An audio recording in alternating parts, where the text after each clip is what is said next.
En medio de muchísimos rumores que surgen diariamente sobre la situación venezolana y las tensiones con los Estados Unidos, los ciudadanos se debaten entre prestar atención a toda información o dedicar su tiempo a la subsistencia diaria en medio de los graves problemas económicos que hoy nuevamente están afectando a los venezolanos. Analistas aseguran que la desinformación y la incertidumbre son utilizadas hoy como una estrategia de las partes en conflicto. En Venezuela, el contexto político y la escalada de tensiones con Estados Unidos ha generado que todos los días corran rumores y se genere incertidumbre entre los ciudadanos por lo que podría o no ocurrir. Son tantos los rumores que hoy ya los ciudadanos se debaten entre prestar atención a todo lo que se dice o enfocarse en situaciones cotidianas. Que hemos perdido también la confianza en esas situaciones porque como siempre pareciera que va a pasar algo y nunca termina de pasar nada. O sea, siempre dicen que va a pasar algo, pero no termina pasando. Por ejemplo, el pasado fin de semana hubo muchísima información cruzada. El sábado se habló de que algunos líderes del régimen venezolano habrían salido del país, lo que se desmintió con una aparición el domingo en una actividad en Caracas.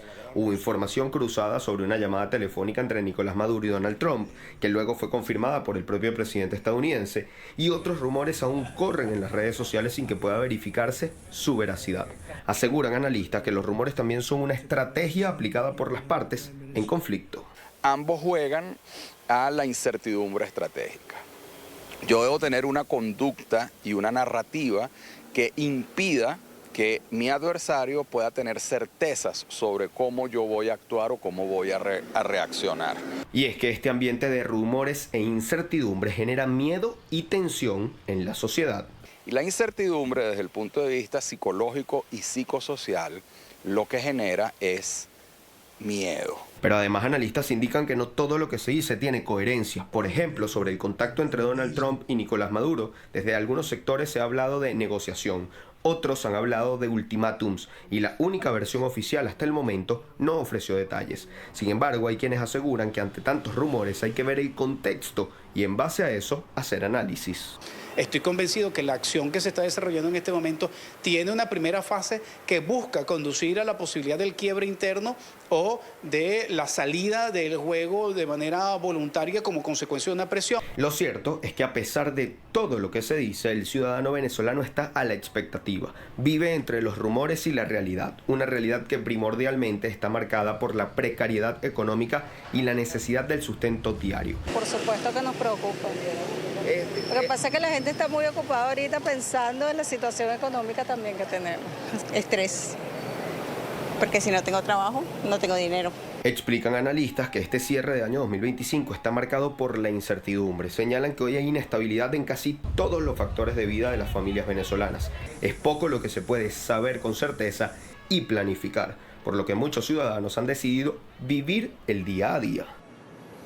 Y en las últimas horas, Iván Simonovic, experto en seguridad, ex comisionado especial y una de las voces más críticas del régimen venezolano, ha vuelto a encender las alarmas sobre el avance del crimen organizado en la región.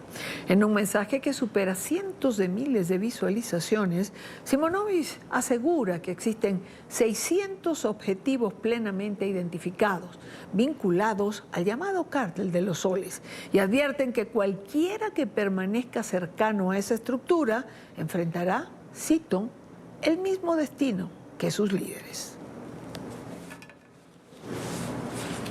En esta parte del programa quiero saludar a Iván Simonovic, investigador criminal, analista de inteligencia.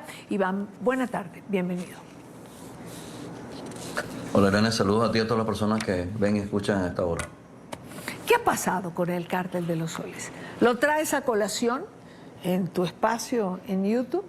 Colocando el organigrama, también lo has colocado en tu cuenta de X.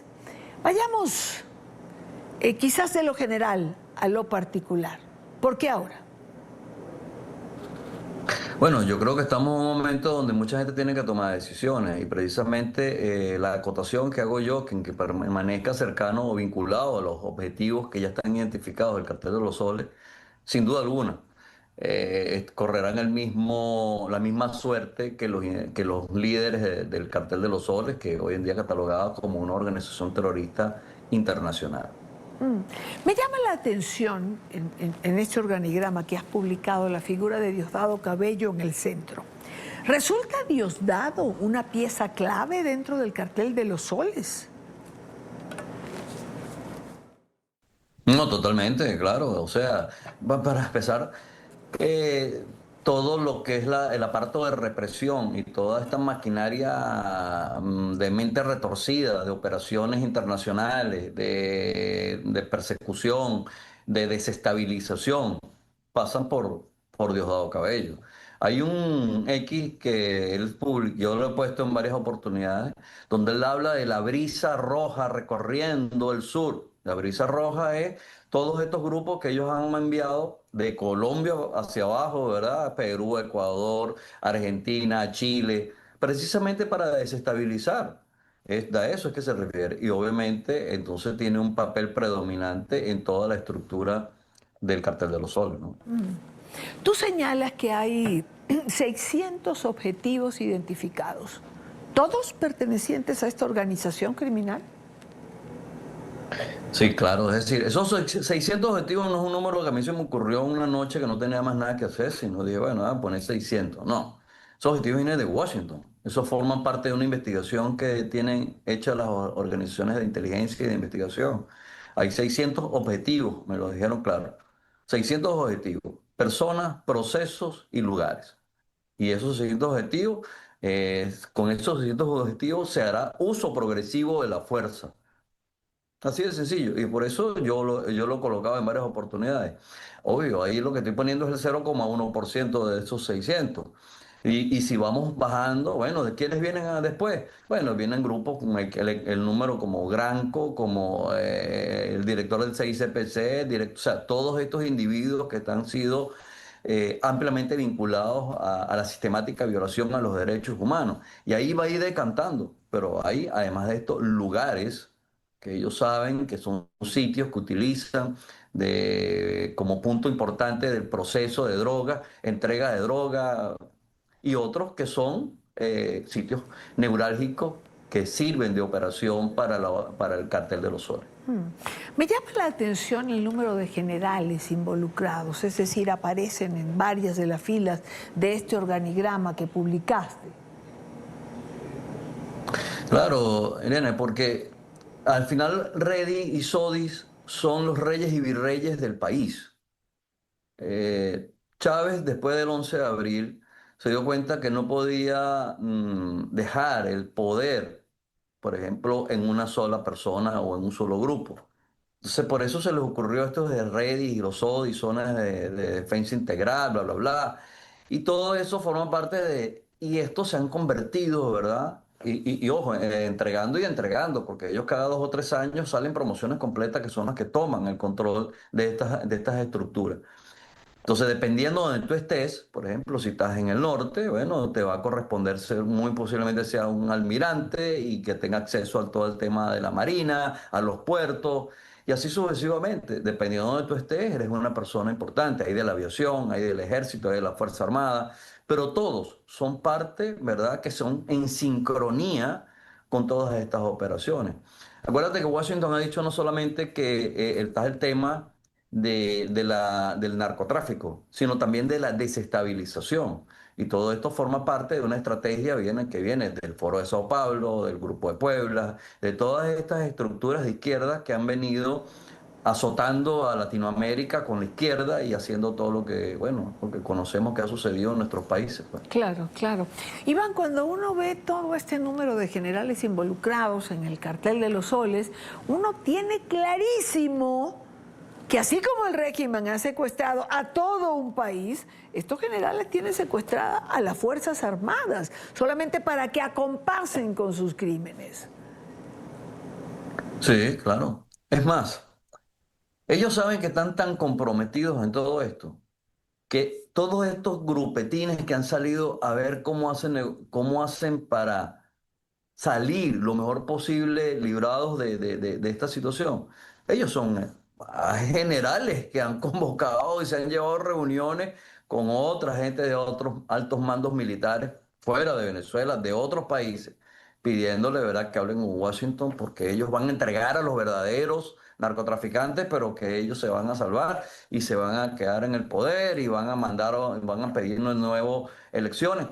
Eso ha sucedido, está sucediendo, porque ellos saben que están sumamente comprometidos con todo esto. Esto no es una investigación que tiene 2 años de Trump para acá. Esto es una investigación que la DEA, que el FBI, que la CIA, organismos de inteligencia, no solamente de los Estados Unidos, sino de otros países del mundo, saben que Venezuela tiene años en esta mega operación de narcotráfico, que bueno, el objetivo, aparte de enriquecerse, está el tema de la desestabilización. Es por ello que hoy por hoy, cuando vemos un poco la historia de lo que ha pasado de febrero hasta acá, Estados Unidos, ¿qué ha hecho? Bueno, está haciendo uso de herramientas legales, financieras, políticas, diplomáticas y militares para acabar con la operación. Pero también tienen perfectamente claro que la única forma de acabar con la operación es que acabe la dictadura. De resto, no hay forma que acabe la operación. Así de sencillo. O sea, nadie puede pensar que el Gerald Ford está ahí en las aguas del Caribe para seguir acabando con lanchas y narcotraficantes. Eso no tiene sentido de ninguna forma. Así que todo esto sigue avanzando y yo creo que lo que se ha hecho es un uso comedido de las capacidades que tiene los Estados Unidos en todas las diferentes áreas, en el área financiera, política, diplomática, etcétera, para poder lograr la neutralización y acabar de una vez con la dictadura en Venezuela y acabar con el narcotráfico. Cuando se habla de esta organización y de cómo, bueno, lo retratas en este organigrama, siempre me gusta recordar que esto no es una investigación que hizo de ayer para hoy. Dentro de esta investigación hay personajes claves. El Pollo Carvajal, por ejemplo, Cliver Alcalá Cordones, han incidido sus declaraciones en llegar a estos puntos claves del cartel de los soles. Bueno, obvio, Irania, porque fíjate lo siguiente. ¿Cómo pasa todo esto? Bueno, empiezan en algún momento a darse entregas de drogas que Venezuela pasó, o sea, de una cantidad muy pequeña a 3 o 4 veces esa cantidad en Latinoamérica, en Centroamérica y obviamente al resto del mundo. Entonces eso prende las alarmas en todas las agencias de investigación e inteligencia y empiezan a hacer su trabajo. Cuando llegan a eso, bueno, empiezan a ver de dónde vienen los aviones, cómo ahora es que existe es tan fácil sacar droga de Venezuela. Bueno, porque entonces es cuando los narcotraficantes en algún momento, porque el Plan Colombia, una de las cosas que hizo fue que restringió y tuvo un control muy grande de nuevo sobre las operaciones de narcotráfico y no les quedó nada a los narcotraficantes que buscar sitios. Y se aliaron con la guerrilla, y la guerrilla era socia del régimen de Hugo Chávez. Y entonces cuando le dan las instrucciones a Hugo Carvajal, tú tienes que llegar a un acuerdo y empezar. Y varios traficantes llegaron a sus cortes porque los extraditaron, ¿verdad? Y cuando llegaron a la corte de Nueva York, que es donde están los casos más importantes, ellos dijeron, nosotros tenemos un acuerdo con un general que se llama Hugo Carvajal, y nos dieron esta coordenada, esta pinta, y lo llamamos por teléfono y le damos, siendo bien coloquiales, surreales, pues. Y así sucesivamente, así fue que fue fluyendo todo eso. Solamente que la estructura cada vez se fue siendo más sólida y cada vez se quisieron meter muchísimas más personas porque es una forma de enriquecerse de una manera muy, muy sencilla. Entonces cada uno de ellos fueron proponiendo y fueron participando en todo esto. El caso de Cliver Alcalá. O sea, cuando esas personas llegaron a la corte o cuando se sentaron frente a los agentes federales para hablar de esto, ellos no es que tenían que echar un cuento, ellos lo que tenían era que ratificar el cuento que ya los agentes federales y la fiscalía se conocían. Y entonces esto sencillamente lo que hace es ratificar la investigación que se lleva años, 20 años lleva esa investigación. Bueno, Iván, de alguna manera, en relación a todos estos temas, estamos, me refiero a los venezolanos, en incertidumbre. Y quisiera hacerte una pregunta que le he hecho a varios de nuestros invitados, sobre todo cuando analizamos el tema Venezuela. Y hablamos, como hablaste tú, de todo esto. Tú mismo decías, bueno, pensar que Gerald Ford lo colocaron en el Caribe solamente para luchar contra el narcotráfico, las narcolanchas, pues es absurdo, ¿no? ¿Está convencido Iván Simonovic de que algo va a suceder? Yo te voy a decir dos cosas. Número uno, 100% convencido. 100%. No mantengo la menor duda. Y número dos, yo en mi programa de YouTube que sale todos los viernes, hice uno en una oportunidad donde hago un análisis sobre los protocolos que se tienen cuando tienes que hacer uso de la fuerza, en este caso fuerza letal. Tú tienes que evaluar una serie de elementos, ¿verdad?, que minimicen los riesgos de daños a terceros y que sencillamente se cumpla con el objetivo causando la menor cantidad de daño posible. ¿Ok? En estos momentos, sencillamente yo creo que se está llevando a cabo toda una serie de análisis y mediciones que van y apuntan en ese sentido. Una situación de rehén es una situación donde tienes a 4, 5, 10, 15 personas y bueno, tienes un área específica y tienes grupos especiales y todo esto. Sin embargo, pues tú tienes que, en este caso estamos hablando de Venezuela.